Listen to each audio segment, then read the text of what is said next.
मैं कमल Meena, Lohagarh organic farm, Bharatpur, Rajasthan से। मैं पहले रासायनिक खेती करता था, तो उसमें मेन क्या है कि खर्चा बहुत ज़्यादा आता था।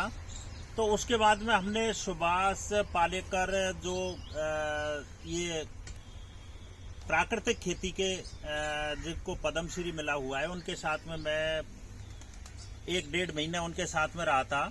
और रमेश रुपेलिया जो गुजरात गोंडल से हैं गाय पालन में, उनके साथ में भी मैं 6 महीने रहा था।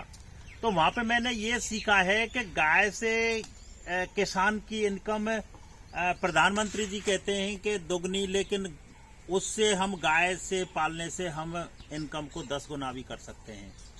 देखो ये दिखाओ, हमारे पास गिर नस्ल की गाय हैं और सारी इनसे ही खेती करते हैं। एक गाय से हम 20-25 बीघा की खेती आराम से कर सकते हैं। और जब से हम गाय से प्राकृतिक खेती और जैविक खेती स्टार्ट की है, उसके बाद में प्रधानमंत्री जी ने भी एक मन की बात में 2022 में मेरे बारे में कमल मीना के बारे में बताया था। तो उसके बाद में हमने गाय के गोबर से बहुत सारे प्रोडक्ट बनाना स्टार्ट किया और उन प्रोडक्टों को हमने मार्केट में भी वो किया। और गाय के गोबर को कैसे यूज किया जाए, तो उसके बारे में हमने गाय के गोबर से हम लकड़ी बनाते हैं, दीपक बनाते हैं, धूप बत्ती, मूर्तियां और गमले, बर्मी कंपोस्ट खाद, बर्मी बास और बहुत सारी ऐसी चीजें बना सकते हैं जो आम किसान भी इन चीजों को कर सकता है। उसके बाद में हमने नेचुरल फार्मिंग के साथ साथ में हमने देसी ये गेहूं बोते हैं 5 तरह के, तो उनसे हमारी इनकम काफी बढ़ी है। और उसके बाद में हमने बर्मी कंपोस्ट खाद को हम बेचते भी हैं और खेत में भी देते हैं। गवर्नमेंट की सारी ऐसी स्कीमें, एक साधारण किसान भी अच्छा मुनाफा कमा सकता है गवर्नमेंट की स्कीमों को लेके।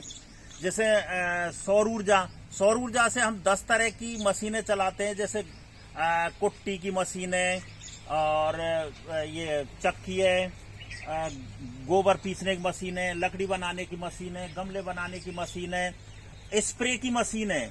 लोग बात कहते हैं कि ड्रोन एक कोई ज्यादा कारगर नहीं है। छोटे किसान के लिए हमने एक स्प्रे की मशीन बनाई है और जो सौर ऊर्जा से चलती है।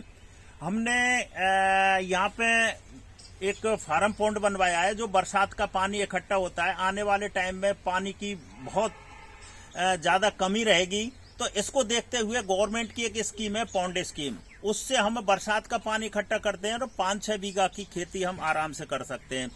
पहले जो हम खेती करते थे उसमें खर्चा ज्यादा आता था और खेत बिल्कुल बहुत खराब हो गए, उनकी मृदा बहुत वैसी होगी। तो उसके बाद में हमने जब से जैविक खेती स्टार्ट करी है, उससे हमारा खर्चा एक शून्य सा हो गया।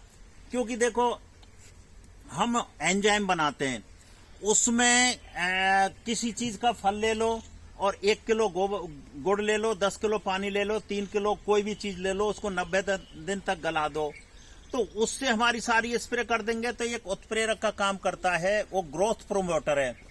ऐसे ही हम ह्यूमिक बनाते हैं। पुराने उपलों को हम पानी में डाल देते हैं, 20 दिन गलते हैं, उसके पानी को दे दो। जैसे छाछ है, छाछ जब गाय है तो छाछ तो होगी, छाछ हम 20-25 दिन में स्प्रे कर देते हैं, जिससे कोई भी कीटाणु और वो नहीं लगते। और जैसे हमारे गौमूत्र है, गौमूत्र को हम इकट्ठा करते हैं और 20 रुपए लीटर बेचते भी हैं, और जो बचता है उसको जीवामृत, घन जीवामृत ये बनाते हैं, अपनी फसलों पे भी स्प्रे करते हैं। तो मेरा तो यही कहना है, पर्यावरण और इसके सुधार के लिए और मनुष्य के स्वास्थ्य के लिए जैविक खेती एक अच्छा कारगर है। और एग्री टूरिज्म का भी हम डेवलप कर रहे हैं, तो एक अच्छा किसान एग्री टूरिज्म का भी डेवलप कर सकता है। Thank you.